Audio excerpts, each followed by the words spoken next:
Therapist Uncensored brings you decades of experience with interpersonal psychotherapy, relational neuroscience, modern attachment, and anything else they think will be helpful in healing humans. Now, here are your co-hosts, Dr. Ann Kelley and Sue Marriott.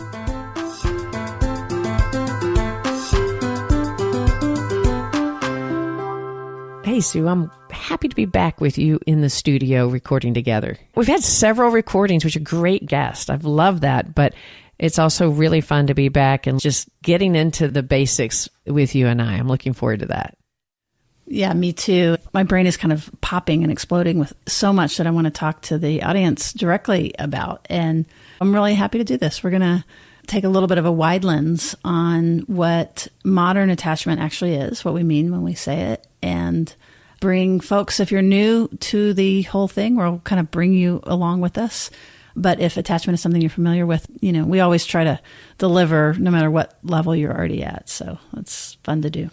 So you and I often on this podcast, we talk about modern attachment. I don't know that everybody really understands what we mean by either of those words, really, but particularly together. So we're not talking about that. We're not talking about Sears and the early form. Tell us what we are talking about. We actually have a whole podcast where we really pulled apart some of the myths around attachment. But just very quickly, so we basically have 70 years of interdisciplinary research. It goes back to the 50s. And up until mid-90s, there was kind of a block of incredible data. Attachment theory is, I think, the best, the most complex and validated theory of human behavior. It incorporates both biology and neurobiology and also psychology and the sciences of psychology. So sometimes people ask us, our patrons sometimes will say, you know, like, is this our ideas? Is this just a good idea? This is just kind of the next theory. And what we have to tell you is that it's not at all, that it's actually hard science. It's science and theory together. And what's really cool is that no matter kind of where you begin to approach it, whether it's from law or genetics or psychology or anthropology, that fortunately it all kind of begins to point in the same direction. It helps validate, and so that we know, okay, what we're talking about is really solid, it's firm, it's on firm ground. So this is not just somebody's good ideas, this is the real deal. And the research starting way back then has just been added to and expanded and deepened. And that is what we love, is the journey of how it's been deepened into the neurobiologies and how we bring it into the modern aspects that are important to us. Some people that are listening will be familiar with Bowlby. This was initially Bowlby's theory. He was a psychoanalyst and a psychiatrist together. So from the get-go, it was both a psychological theory and it incorporated biology, which is really cool. As a matter of fact, part of where this came from was research on rhesus monkeys and on geese. You guys may be familiar with Harry Harlow and Konrad Lorenz. They were looking at animal bonding and animal attachment. And then this theory came out of that. Again, Bowlby was inspired by these other folks, but then it got more developed. So we have Mary Main, we have Mary Ainsworth, we have Patricia Crittenden, and a whole lot of other folks that have looked at it from different angles that have really validated this over time. So that's kind of the first chunk, as we say. And that's where you usually think of it with the 4 quadrants of preoccupied and avoidant. And it was initially infant research. Right. It was basically much started on infant research and how a child attaches to the primary caregiver, often the mother, and a lot of research related to how they noticed that attachment and then how that attachment carried on in different aspects of the child's development. So then in the 90s, there was an explosion of neuroscience. And Alan Shore, I think, was the first person that would talk about a new paradigm of attachment. He talked some about modern attachment theory. And what he was meaning was really incorporating the hard sciences that was validating the original ideas. So that's really cool. There were a few tweaks that we noticed that was a little different, but the general gist of it is that basically that the attachment system was shaping your biology. And that's how the whole thing began to operate. And by really, really going back to the body and to, our nervous system and how our nervous system responds to stress, really incorporating that from a literally a physical standpoint, that's kind of another layer, I guess you would think of it, right? Right. In a physical standpoint, I think so much of our thinking along the way was nature versus nurture, nurture versus nature. And we start growing with neuroscience on it, like the big and that our genes and our biology that we're born with impacts how we engage and attach, and how we engage and attach impacts the development and the manifestation of our genes and how our neurology develops. So the importance of the integration of those two sciences, I think from that point on is, of course, to us as neuronerds, really fascinating. Here's just one example of a tiny tweak that the science, again, the last 20 years, that the science really elucidated a little better. So we know that it's all about the primary caregiver. It's, again, as you said earlier, Ann, it's typically the mom. It doesn't have to be the mom. This is not gender-based. It's anybody with a healthy functioning orbifrontal right brain that can basically read the baby's nonverbals accurately and kind of intuit what's needed accurately and respond. So that's genderless. It's been a big debate. Some people even talk about, what's the role of fathers with attachment and things like that. It really has nothing to do with gender. It has to do with having a primary. So it's all right brain to right brain, because remember that when we're born, we don't have language. So our brain, one of the cool things about it is when we're born, it literally doubles in size in the first year. And there's millions of miles of synaptic connections within a baby's brain, which is crazy. Dan Siegel talks about that. So what's happening is we're learning incredibly fast. I think there's something like new synapses are forming. Basically, they're the connections in your brain cells. Think of it like a root of a tree. When you see leaves reaching for the sun and you have the main stem, and then the branches come off of that and they get smaller and smaller and smaller, and they're all sort of reaching. Think of that like a neuron. The neuron is like a tree, and underneath it has the same thing, it has a deep root system. So what's happening, and it's pulling in nutrients. So all this magic is happening within this tree. Well, that's like one neuron, and there's bazillions of them. And then we look at when a tree touches another tree, they're sending energy to each other, talking about the brain. So basically, that's how early learning begins to form these, what they call neural nets. So for those of you that can't see Sue right now, she's showing. I'm gesticulating. And one of the things you can see is you can imagine her two hands outstretched together and towards one another. And what she's showing in that is synaptic connections. And I love how you're putting just how much is developing in the infant's brain based on this attachment experiences and based on the experiences with the primary caregiver. And through those experiences, those connections can be stronger and stronger and stronger, or they can also fade away, because if there's not enough stimulation happening in certain areas of the brain, then those synaptic connections that are prepared may not develop and others will. And how those interactions happen from actually in utero. You mentioned the brain is growing for the first couple of years, but in the last trimester especially, the brain just fires in growth. And it is based on this immediate primary caregiver, often the mother, but not always, and how those interactions happen in utero and throughout the first couple of years of life really dictate how much neurofiring and in what direction. Right. It's experience dependent. Right. For better or worse. So when it goes well, it's like a critical window.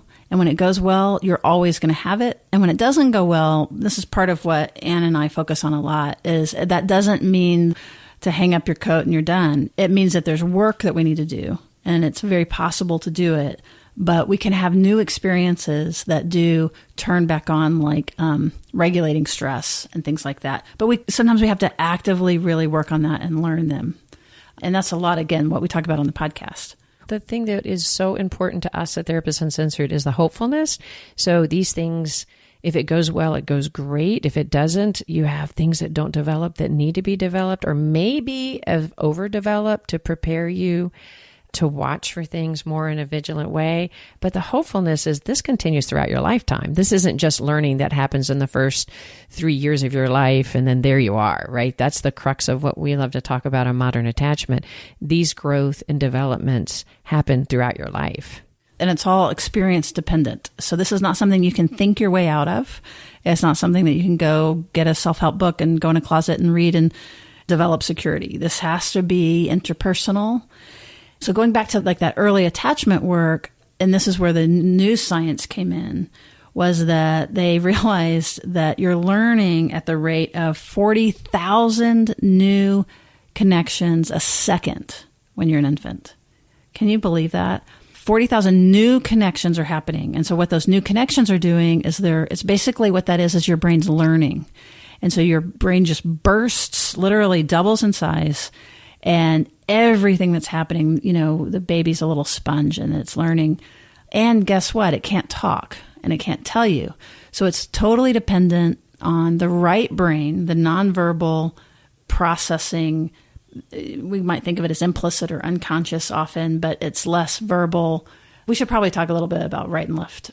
Well, absolutely. And one of the things that crossed my mind is if I was a new parent out there and I'm hearing about all these new neurons and thinking, oh my gosh, what am I going to teach them? But what's so important, what learning is happening then is not learning about reading, writing, and arithmetic and how to have critical thinking. Literally, the learning that is happening is, am I safe in the world?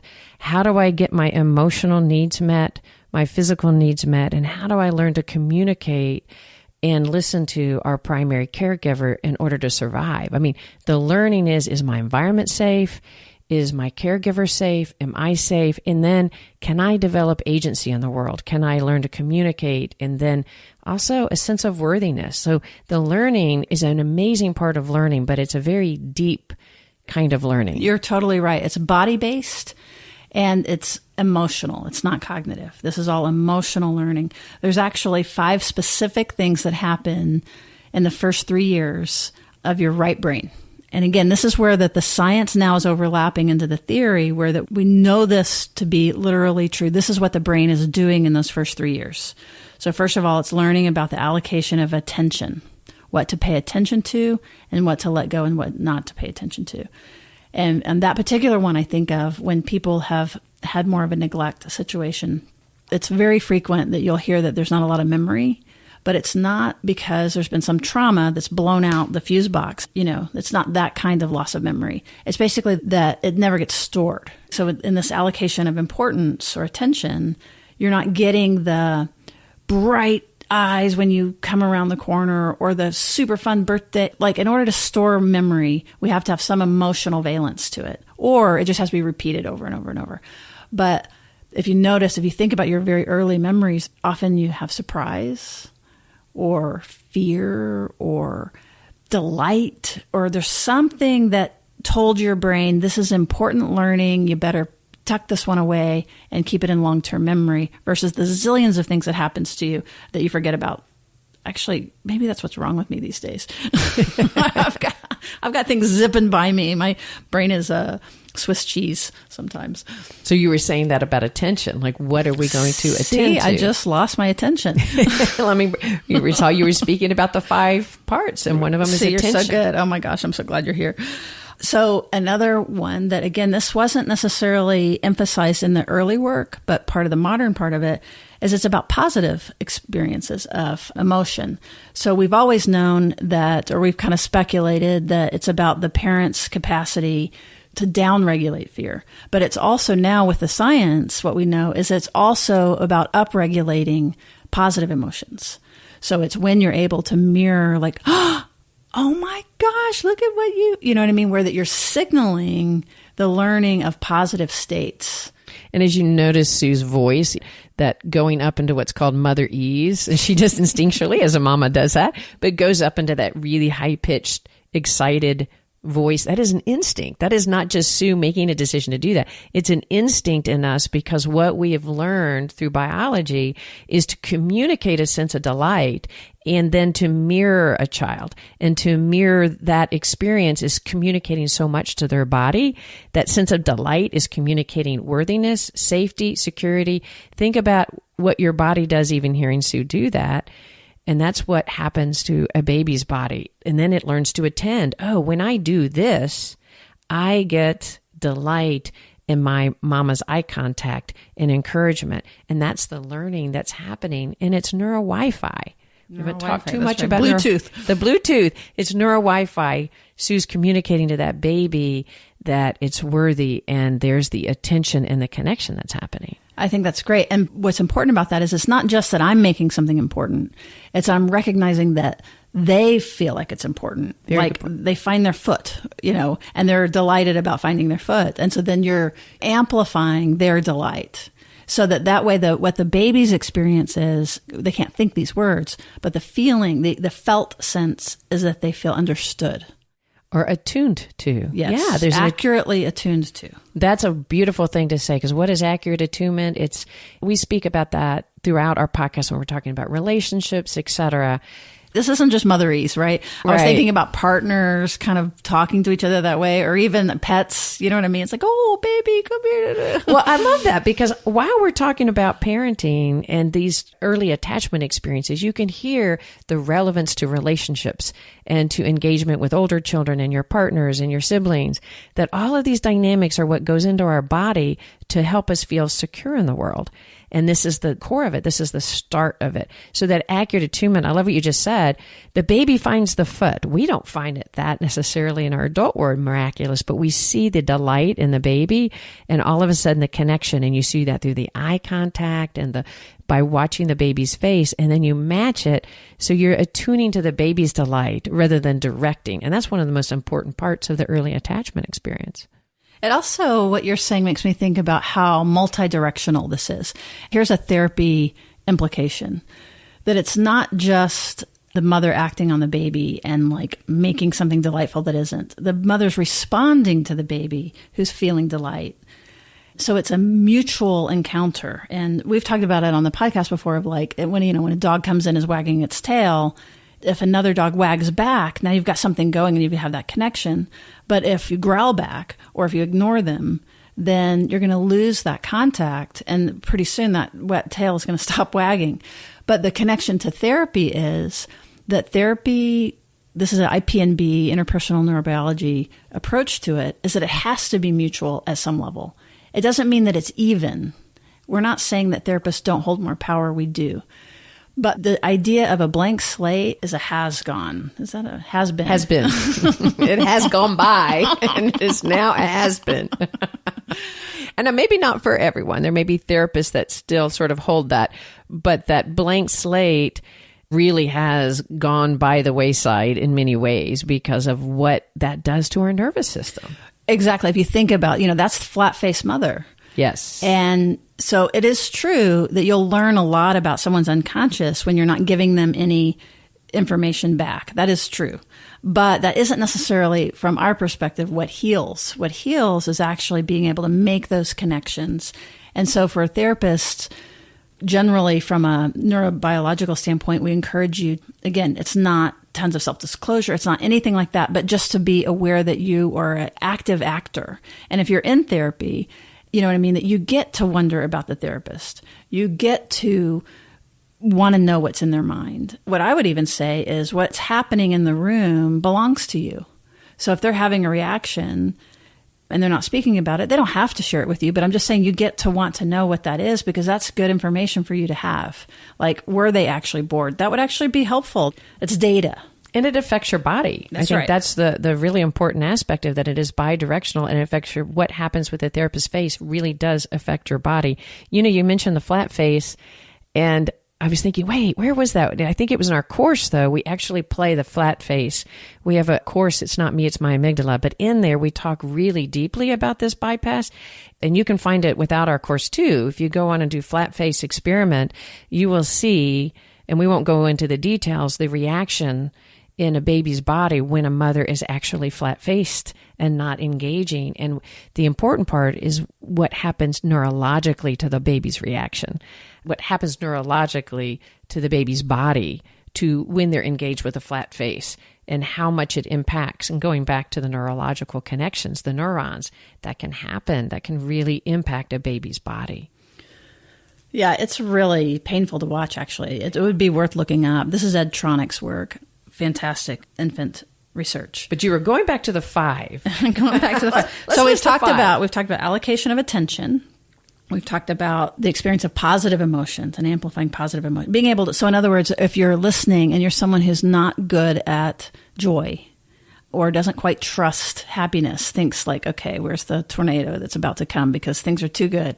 Those are things to think about related to early experience, that for some people, joy and happiness is very easy and it flows very naturally. But if you haven't had that amplified and validated early on, this is the pre-3 and younger. Or even maybe tamped down sometimes. That's right. That's right. That may be one reason why joy brings you a little bit of anxiety. I know a lot of people sometimes will come into therapy and go, why is it I actually get nervous? Why can't I play? Exactly. Or when I start to feel joy, I immediately start to feel anxiety because it's going to go away.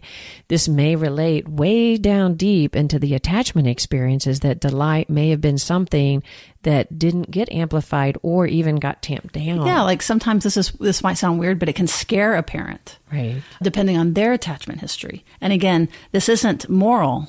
We're not talking about good parents and bad parents. We're really talking about their body too. This is a scary thought, but the infant's first experience is the experience of the mother's unconscious, because it's all nonverbal and it's all not conscious and there's no words. So when I think of that gives me chills. But okay, so we've got positive emotion, and then what we have known for a long time is decreasing negative affect. So basically it's fear. So being able to respond to fear and be comforting and soothing and protective of the baby. That's one of the developmental tasks, like mandates in that first 3 years when it goes well. I want to amplify that if I could, or really accentuate that it's the 3 years, right? We're not just talking about infant in the first 8-9 months. And we think about that, and we won't jump in now to gender differentiation here, but that can happen where we have boys who are more tamped down historically about fear when they get older and they get to be, 2.5. And we tend to historically tamp down boys more than girls with fear. Like, you don't need to be afraid, you're fine, versus tending to the fear and allowing the fear to be nurtured. So it's just an important thing for all babies, all young children. When they feel fear, one of our important tasks is to be able to soothe, not cut it off, not to shame it, not to disconnect it. And when you mention gender, I think you're meaning gender scripts, the way that we're socialized from a gender standpoint, not so much the biology around that. Absolutely. Thanks for clarifying. Yes. Yeah. And then so the fourth one is the capacity to convey what's happening nonverbally, but also especially to read other people's nonverbals. So remember the 5 things that we're talking about. These are the developmental tasks in the first 3 years for your right brain. And if you have a good right brain other that's an adult, that's a fully functioning, at least decent, good enough right brain, doesn't matter anything else. Doesn't even have to be the parent, but if you have enough access and if you connect and you attach to them, then these are the learnings that happen. And if these go well, this is how you're going to get secure attachment. What that means is that your caregiver, unfortunately, probably would have needed this themselves, right, when they were young, that the person caring for them could feel the baby. Like, the idea, Anne, of feeling felt. Right. It's not what someone says. It's not what they're doing, but you can feel felt. You can feel someone take you in and really get you. So one of the ways you can think of that is you can feel whether a social smile is real or not real. Our body can feel that. Yeah. It's not, we detect that like that. It's not a decision. And we keep emphasizing the right brain because the right brain is the area that is the more social emotional learning. It's the part that really intensifies and takes in this information. And so the right brain is going to be able to immediately know whether it's a fake smile or a real smile without you even thinking. You can feel it in your body. Or a fake laugh or a real laugh. Right. I mean, we're very reliable at being able to tell the difference. And what that has to do with is exactly what Anne's saying. It's the right brain. And the last one, the 5, to finish that, is the morality. This is odd maybe, but once we develop a really good right orbifrontal cortex, that's kind of the part that makes us human. It's the top, it's behind the eyes in the higher cortex. And by moral, I don't mean moral as in religion. I mean moral as in doing the right thing when no one's looking. Because that you're able to internalize other people and have empathy, that this is one of the things that promotes that versus, the many ways that can go off. Right. And so that develops believe it or not, it does develop in the first 3 years. It's not just the lessons that you speak to them. It is their body's ability to feel empathy and connection. It develops care.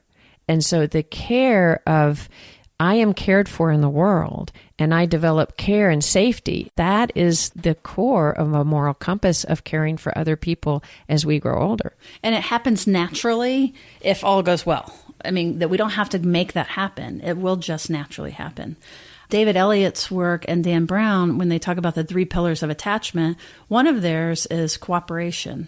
And what's interesting about this kind of in adult real life is a lot of times, say, for example, I have somebody in therapy and unconsciously, non-verbally, they're sending signals like they're late and they get there and they're kind of bothered to be there. Not that I've ever done this. I know nothing about this. But it's almost as if I went and got them and made them come. You know what I mean? They're like, what? You know, that's an implicit learning that we're on our own and we don't even know to look to others to help us. So it's kind of a weird example maybe, but does that make sense to you what I'm saying? Yes. Yeah. Yeah. So that we're not even cooperating. Like we're not cooperating, but we don't know we're not cooperating. So one of the first interventions is to begin to help the person become aware of ways in which they shut down, stuff like that. Even like if you were to ask me a question and I were to say like, yep, it was good. Yeah, fine. I'm good. It sounds like I'm answering, but I'm actually not. What I'm doing is I'm sending you a signal to lay off, like nothing to see here, move on. In the body, I think what you could hear Sue's voice when she's saying, yep, I got it. No, it's fine. You can hear the voice in your own body. You can feel how, without even knowing that it's a cutoff. It's a disconnect, and it says nothing to see here. And so it's a cutoff from a relational engagement. And the core of our attachment system is to be able to feel our own sense of security enough that then other individuals are safe to engage with. So it is a relational system, not a single system. It's not like you are either a secure or insecure person in the world. It's not left only in one's body. It's an engagement with another person. So you have to have some security to go, and to reach out to the other person for help is a sign of security, not a sign of insecurity. People really forget that sometimes. The most important thing that can happen in those early years is the baby is able to communicate effectively their emotional state. And the caregiver is able to respond. Like that's kind of, if we're going to boil it down, that's a gist of it.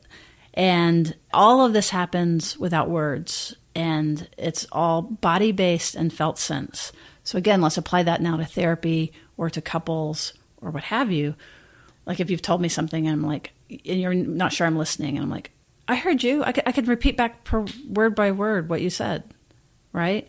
But does that help you feel better? Right. If I don't feel it, like you were saying earlier, a felt sense, it's not going to be a sense of integrated connection. That's right. So we're kind of weaving in this whole left and right integration. So what I was just doing, like a social laugh or a social smile, where I'm doing it, it's rule-based, or even just then, I can tell you every word you just said is on the left side where it's very literal, logical, and I might be accurate, but the person's not going to feel any better. And probably all of us have had that experience in some sort of a relational dynamic, but I am listening. No, you're not. I can tell you that you said, and you're like, it doesn't matter. I don't feel heard.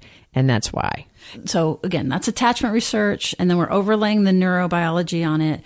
And so what we're saying about that is that early on, it's all right brain.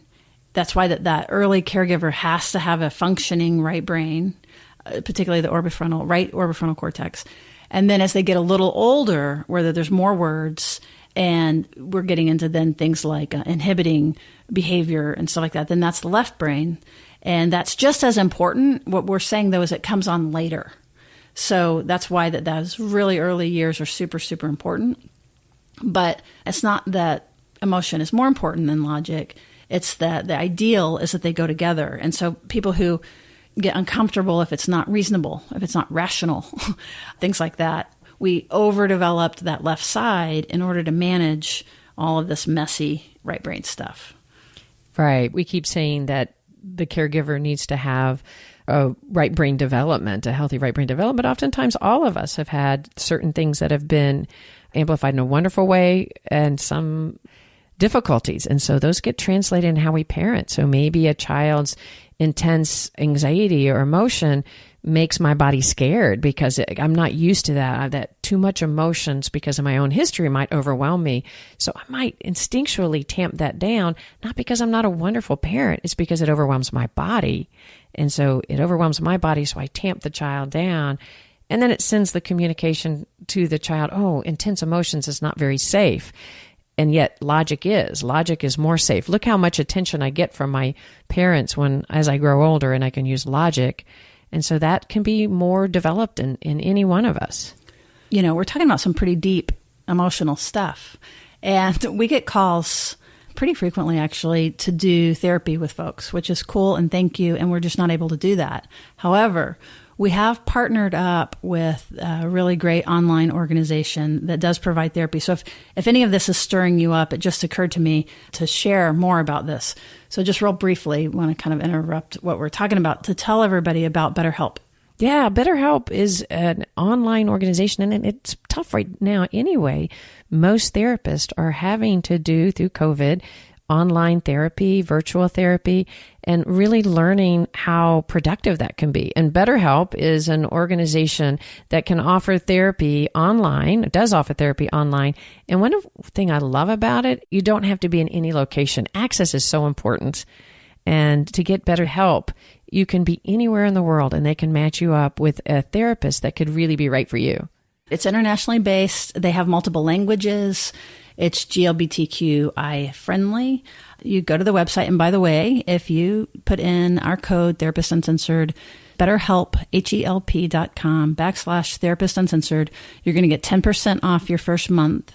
It's a lot less expensive than face-to-face individual care. So part of why we are partnering with them is that it brings access. We wanted to really provide access for more of our listeners, that if you're feeling if you got the COVID blues, couples issues, parenting trouble, if some of this quarantine stuff has stirred you up related to old traumas, anything like that, call them up. You fill out information about yourself. You get matched with a therapist. If you don't like the therapist, you can switch. So that's cool. Right. And you can have access both to weekly face-to-face online, but you can also text them during the week, and you can do different kinds of chats, which kind of increase them. Right now during COVID, that's super important. And that is science-based, that therapy isn't just the once-a-week model, isn't the end-all, that sometimes having that little bit of support, tech support, can actually make a real big difference for folks. One other quick thing, if you're a therapist and you're listening and you've got a couple of extra hours, they're accepting applications right now, and it would be a way to make some extra money, and you don't have to recruit patients, and you don't have a ton of paperwork. So you really just get to do what most of us love doing, which is providing the actual therapy and supporting people in a really hard time.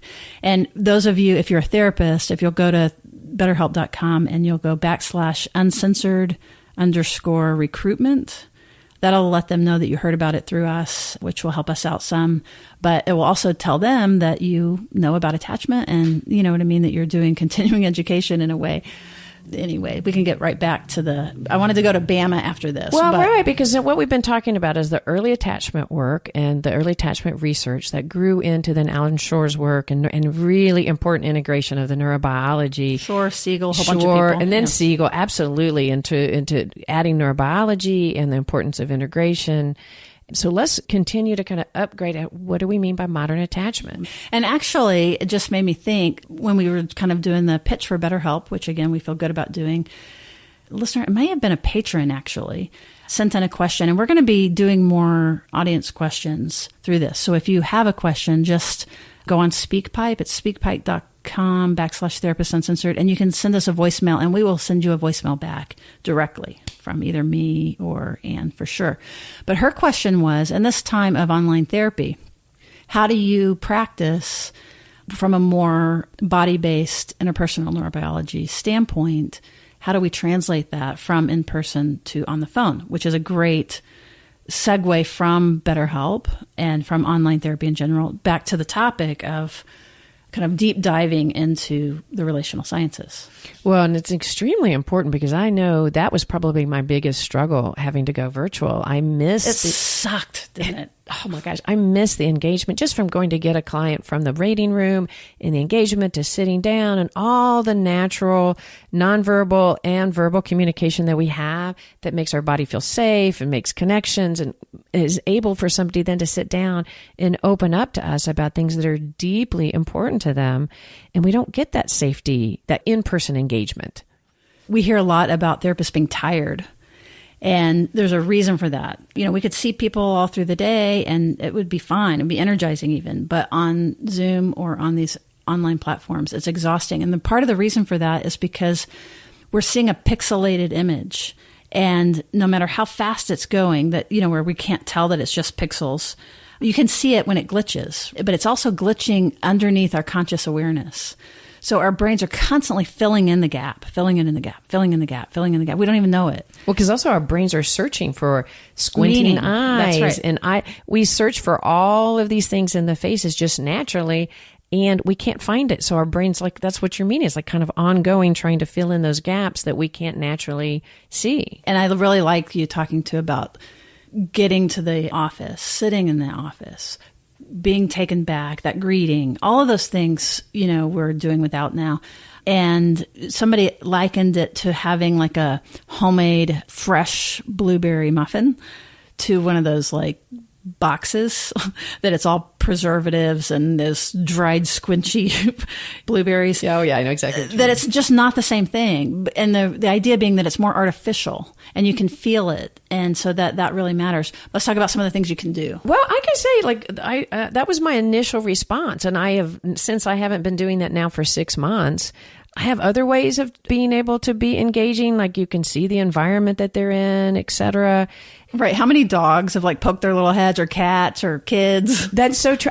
What I have found is that I've also have a little personal nature happening. Instead of somebody walking in my office who's been at work all day and I was already coiffed and looking great, I get to see people from their pajamas. Their Exactly. And it's actually added to a sense of humanness and a sense of connection. And I think most importantly, as we just talked about the flat face, it's super important to be able to have, first of all, the difficulties acknowledged and talked about. I miss sitting in the room with you.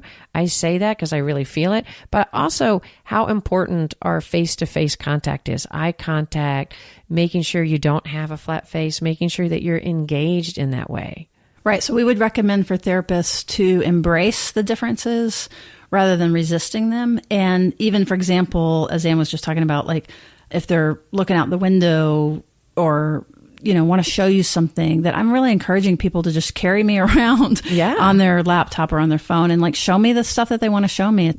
You know, it's kind of like joining the resistance, and we're not going to interpret it as resistance or acting out. So that's one thing.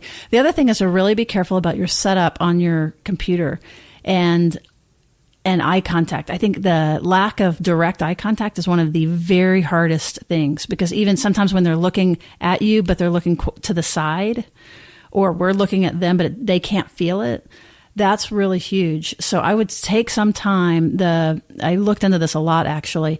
The idea is, and again, many of you probably know this by now, but if your computer's just above you and then you're looking directly at the screen, the person will more likely feel that you're looking at them. If it's to the side or below, you mean the camera? The camera. Yeah. The whites of your eyes show if you look to the side, so it feels like you're looking away. And even looking down, people can feel that a lot. The other thing is to be sure and get them to blow up your picture and their picture so that you're not doing side by side, you're doing one at a time, so you can really, really zoom in. So what you're looking at is definitely you see them, and you get as much eye-to-eye contact experience that you can get.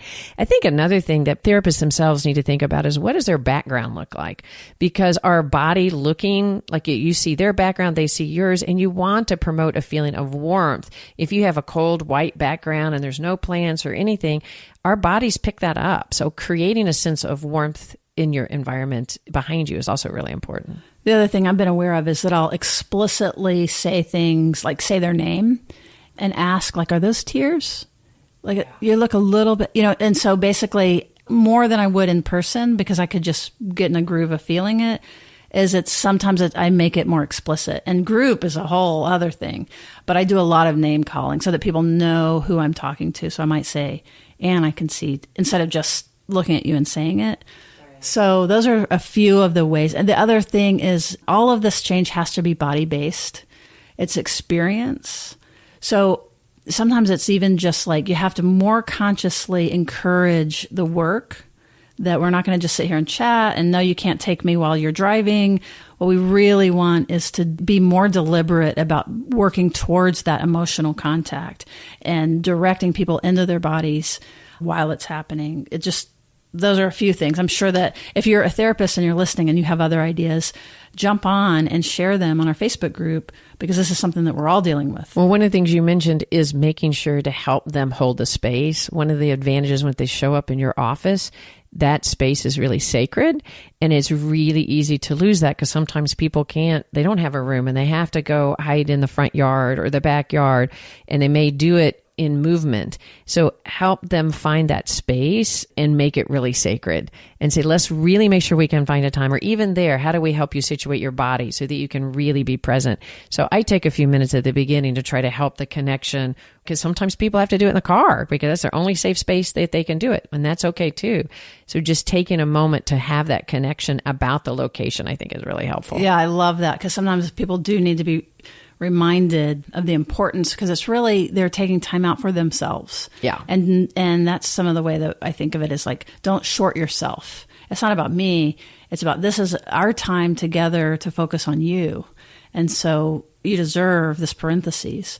And just one other quick thing is I put it in my ears, and I encourage them to use headphones too, because the brain has to work a little bit less hard when it's being delivered right into your ear versus when it's, you don't have earphones and it's more tinny and it kind of bounces around the room, and it's not as natural sounding as when you can really have a mic and have earphones. And just for summary about today's thing, I wanted to introduce Anne, part of our contribution to this idea of modern attachment. Is that okay to let's go jump in that direction? And I wanted to just share with folks this acronym BAMA. Right. And we've been talking about already the B and the A. Right. Okay. So of the BAMA. That's right. So just quick summary. So we talked about that there was this chunk of incredible deep attachment work that has been done. And then there was this that focused layer, quite a bit on early attachment experience of the infant. And then there was this layer of a couple of decades now of the science that has been amplifying and fine-tuning that work. So that's kind of, Shore talked about that as modern attachment. What we've done is we've added on this piece that takes all of that dense science and pulls it out and makes it hopefully usable and practical in real life. And examples of that are the spectrum that we've created. It's called the Modern Attachment Regulation Spectrum. That's in a different podcast. We'll link it. So yeah, the spectrum we've spoken about throughout the podcast and in our course, but just as a nugget about the spectrum, it's a way of being able to talk about and experience attachment where it's not so categorical.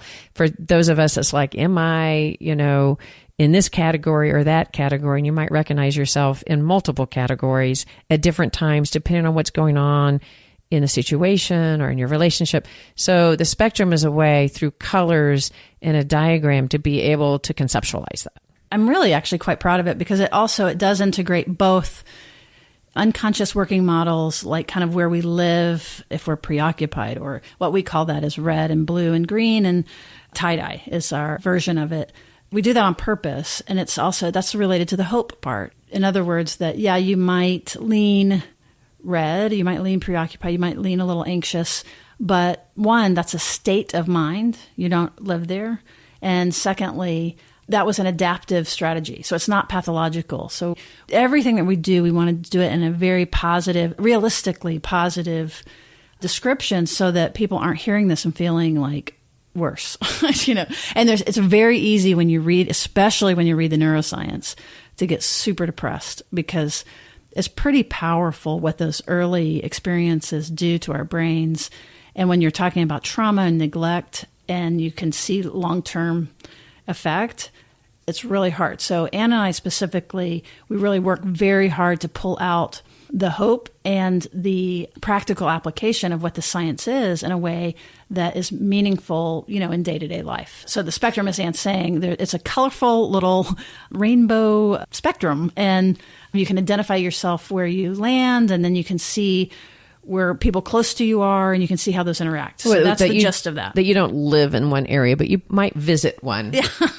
Much more frequently than the other. Right. But the importance of it being a spectrum is to recognize that it's movable. It's movable in the day, but it's also movable in your body as an attachment style through time and relationships. We've been doing a lot of talking about therapy. Therapy is a big part of being able to move, which we call towards the green, developing deeper sense of security in yourself and your relationships. And that's an active state. That's not something you either have security or you don't have security. It's really something that's a very engaging thing to develop. And that's what inspires our podcast, actually. That's really the whole gist of it. And I'm really actually quite proud of it. So part of what we're contributing is this notion of the fluidity of it, of the spectrum, and then the practical application of the hope of how to make these changes. And again, we'll link other podcasts that might help elucidate that for you. But going back to BAMA real quickly. Now that we've talked about all this will all make sense to you. But the B stands for... Well, let's start with BAMA is our own acronym, by the way. Just so if you're wondering what BAMA means, BAMA is an acronym that we have developed to help kind of relate this entire science in a process. Exactly. And again, if you've taken the course, there's a whole section on this, but because it took us a long time to figure this out, actually, because you talk about attachment, and then there's infant attachment, and there's adult. There's infant attachment and adult attachment, and how do those relate to one another? Right. So BAMA stands for, the first one is biology. And again, now this will be more familiar to folks. So there's the biology, and that's prenatal all the way through those first 3 years. And the biology, the B comes before attachment, because it's already there, right? And then the A is attachment. And by that A, we mean infant attachment. And so what's happening there is the B and the A are affecting each other. So based on those experience dependent, in other words, based on your early experience, remember what we're looking for is the right brain attunement. Based on how that goes, positively or negatively, you're affecting the biology of your whole stress response system. That's the HPA axis. Don't need to know hippocampus, pituitary, adrenal. What's most important is that you're shaping your nervous system, and attachment and biology they're literally, now my hands are doing it again. My fingers are intertwined. They're affecting each other. And then based on the B and the A, we get the M, which is MAPS. So those are the unconscious working models or implicit models. Right. And the models develop through those things and continue to develop through our childhood experiences. It's not that we are continuously impacted. It's not like we're just a sealed deal at 3, right? But we start to develop, we call it maps, but it's also sort of models of how relationships are. And those are our maps of how we relate and how we continue to relate as we grow into adults. Right. It's like the software. So we're not aware that we're working with a model in mind, but we all have it's like an unconscious map where that we have expectations of ourselves and we have expectations of other people. And based on that model in the spectrum that we talk about, we have sunglasses because based on our model, we shape the world through our model. So for example, the sunglasses, we have assumptions, and we have assumptions that let's just give an example. We have an assumption, let's say you're a 9-year-old and you're going towards a group. You may have an internal map, an assumption. Will I feel welcomed in that group, or am I likely to be rejected in that group? And as you grow up and you get into romantic relationships, you have inherent assumptions that are in you based on your early attachment, based on your biology, how your body is developed. You have these maps of what assumptions. Are you going to be easily rejected? Are you going to be overwhelmed by intimacy? And so you kind of keep it at bay. Those are what we call maps that are unconscious inside you. And the more aware you are of them and how much they lead you and impact you, the more you can shift it towards something you really want to live with. And then the A is adult attachment. And adult attachment is a whole different body of science. It's social research. And it's related to the BAM, but it's not exactly the same thing. But when you hear about, like, for example, Shaver's work and things like that, that's basically the adult attachment stuff. And so basically what we're looking at is that your Attachment in your biology forms your maps, which then forms your adult relationships. And at any one of those letters, there can be interventions and we can work. And so therapy is trying to change your body, your experiences, your internal working map, your attachment system, and definitely, of course, your adult attachment system. So that's the deal. That's what BAMIT is. And that's how it flows from the original attachment research, the science on top of that. These are examples of the clinical application. So I hope that we haven't lost people. What do you think? It's we tried to cover, we were very ambitious. Okay.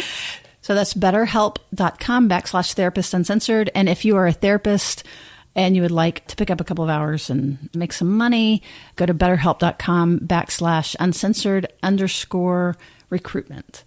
All right. Well, thank you very much for listening. If you haven't in a while, if you appreciate this content, please give us a rating and review. That's a great way to help us out and to help other people find the show. All right. Thanks. And we'll see you around the bend.